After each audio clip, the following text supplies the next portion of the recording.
If somebody tells me visualize, I go, why? Like, how does it work? If you ask me to visualize, like, why does it work? Like, why should I invest my time on that versus something else? If you're asking me to use affirmations, like, how specifically, why, how does it work? If you're asking me to emotionalize, well, what's happening in me that tell me I need to create these false senses of feelings? I want to know why it works. And why does it work, especially emotionalizing? I think that's something that people hear a lot. I talk a lot about embodying something, really feeling it. Yeah. But why does it work? Great question. It has to do with circuits in the brain and neurochemicals that are released.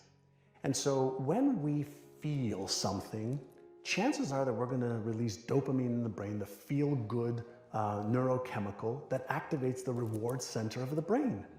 And chances are if we feel that and we have this positive emotion around it and that neurochemistry is flooding our brain and our body with feel-good chemicals, we're actually activating the motivational center of the brain.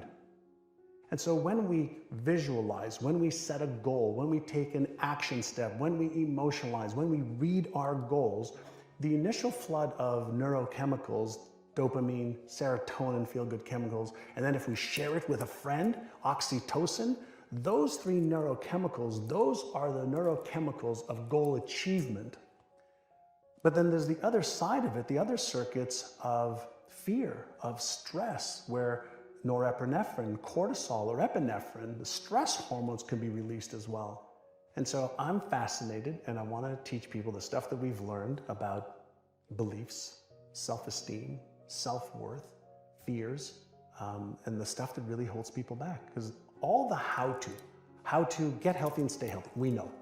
How do I build a business and sustain it? We know. How do I get into a relationship and make it successful? We know. We know most of the how-to for anything that anybody wants to do in this time frame that we live in. So the how-to is the easiest part of the equation. So the harder part of the equation is, why am I not doing the things that I know I should be doing? And why am I not doing the things that I could find out easily how to do? Let's talk about that. So in your real estate company, you said, I'm giving everyone the same training, they're reading all of the same books, and yet they're not getting the same results. And it wasn't like, oh, well, the smart people are doing better than the dumb people. You said sometimes it was people that you were like, God, in real life, this guy's not that bright, but he's crushing it. So what ended up being the difference between the people who didn't do anything with the information and those that did?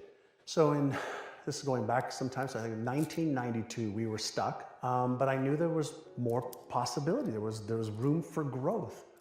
And I wanted to figure out if the stuff that I did in the 80s when I was a kid, that broke free, would it work with some of my agents? And so we took 75 agents, randomly, agents said, hey, do you want to get into a 6-month program to retrain your brain, your subconscious brain, around your beliefs about what is possible for you to achieve, around your habits of what you have to do in order to achieve that. And we focused on retraining their subconscious mind. And so for 6 months, they had to go through a process of listening to certain audio tapes, reading certain materials every day, and following the process of training their brain, specifically their subconscious brain, which controls 95 to 98% of all of our thoughts, emotions, and behaviors today. And within 6 months, that group increased sales by $100 million. Jesus. $100 million. And I said, holy shit, right? This is working. And so we started to teach. Some of what we teach now in NeuroGym, actually now we have the technologies, we have the systems that are far better than what we did back in the 90s. And we went from 1.2 billion to 4.5 billion a year. And it wasn't because we taught them any more skills to be real estate agents. We taught them how to change the way they thought about themselves. We taught them how to change their habits.